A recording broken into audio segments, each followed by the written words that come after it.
KIIS FM's Homecoming. 102.7 KIIS FM. Backstage Homecoming.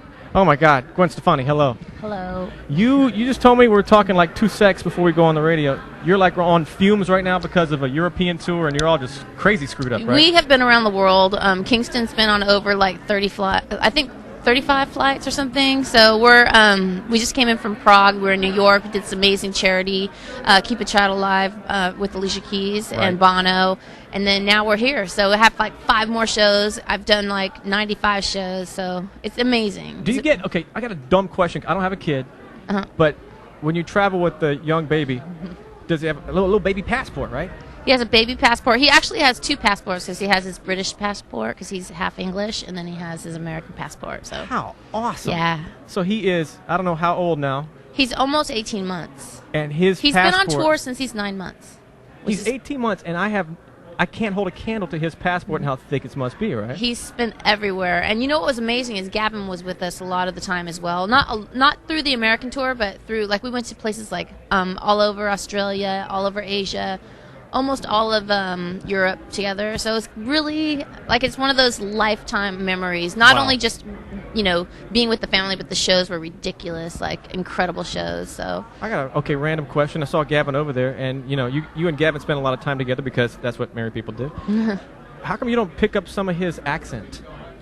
That would be really embarrassing if I did that. I would not do that. I think you hang out with people, you get an accent, but I don't hear any. I hear the OC. No. Gwen. It's going to be interesting about Kingston because I guess it just depends where they go to school. But his nanny is South African, so he has this like South African nanny. He has his English daddy and then American me, and I don't know. We'll see what happens. He's going to have an awesome, like, chicks are going to run to him, like, when you hear this crazy accent. All right, the concert, of course, is Homecoming. Curious, back in the OC days, when you lived here full-time, well, I guess in the high school days, more specific, did you get a chance to go to Homecoming, or were you already performing? Yeah, I went to all those things. I went to, after I graduated, I went to Anaheim's, like, Homecoming with Tony, so I got to, like, do an extra one when I was in college already. Did you get, like, crowned, like, were you, like, the queen and he was the king? No, I was super not that, but I always liked that stuff. My mom and I made a dress for my I think it was Homecoming, the big one. Is that the big one? I think, yeah. Yeah, I can't remember, but I guess prom might have been prom. It was prom,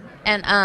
And I made the dress that Grace Kelly wore in Rear Window, and so wow. It's like these projects that I would do, and it's still the same exact thing. Like I'm still doing exactly what I did then, which is really fun, making clothes and making an excuse to make a new dress. And will it be on the Lamb line soon? I always liked that dress. I should put it in there somewhere. Like some sort of Gwen twist to it. Yeah. Like I wore this back in the day at the prom, and now boom, you can have it for only $19.99. How you balancing the? I guess is the way to balance the family and the rock star life is just families just travel together. That's the only way, right? Yeah, well, we were really lucky because Gavin was making his record, and then he just took the time out to come with us.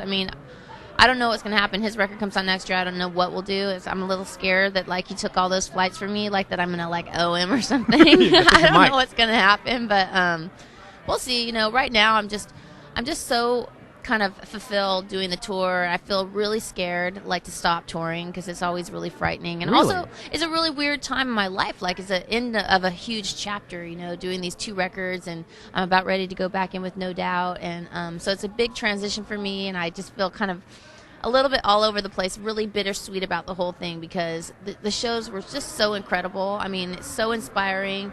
But I've never had anything in my life where I just walked away from it. Like this is like I don't really think I'll be doing these songs live ever again. Really, I can't picture. I'm going to do No Doubt record that will take a few years, and I don't know. So it's interesting the way I feel about it. Well, wouldn't this have the same sort of feel as you left?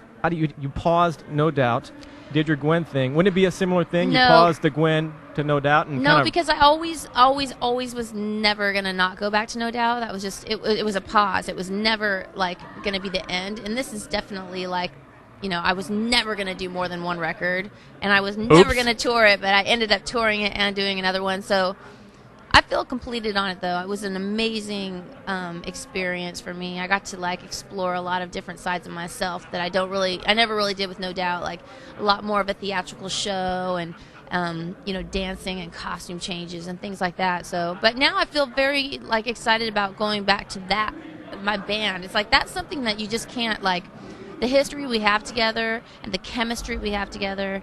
It's something you just can't.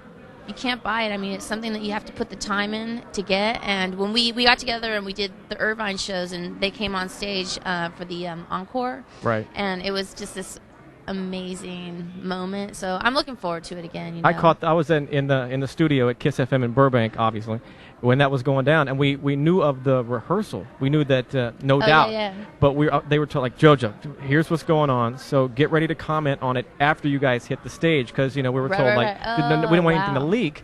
But it was so exciting to hear the fact that I knew something like crazy. No Doubt and Gwen, bam. I mean, honestly, it was the weirdest thing because it felt like the audience turned into a different audience as soon as we hit the stage. It was like it went from exciting to like this electric excitement. It was really magic, and it's going to be fun to go back in with them as well as a writer, because after doing this experiment writing with all these different amazing people, and I just saw Timbaland right now, who I went in the studio with him, had a really like post-baby hormonal breakdown, and I left the studio crying. Really? Yeah, and I just saw him again right now, and I was like, I said to him that he traumatized me for life, and he's like, no, we gotta still work together. But the idea of being back in the studio with my band, where it's like the comfort level is just, it's like my brothers, Right. I'm excited about that, and I'm also excited to like creatively be the force that I am in a No Doubt situation, as opposed to like going in with like Pharrell, where I don't know, it's like we lean on each other. It's just a whole different thing. So when you go back in with No Doubt, you would not bring in a producer such as a Pharrell or a Tim or Paul Well, I'm Don talking about songwriting. I mean, definitely. I mean, it's really weird because in dance music, producer songwriter sort of is the same thing. They usually do all of it.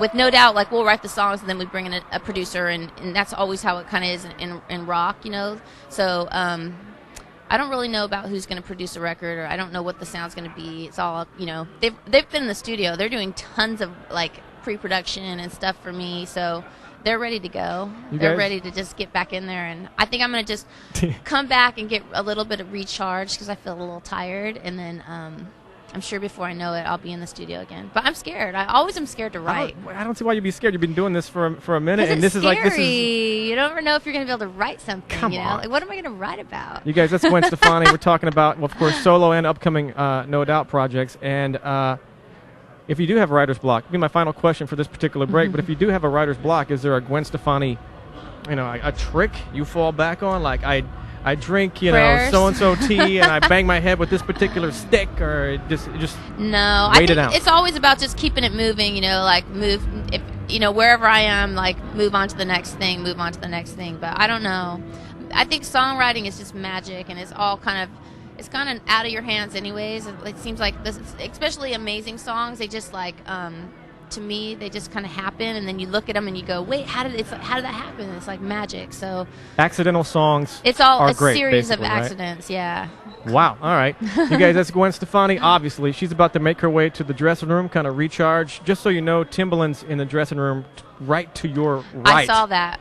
We already had our little powwow about everything. He looks amazing. He's a little sick, but he's freaking just How the hell thick. did he get his body like that? I know. It's insanity. It's so inspiring. I'm like, anyways.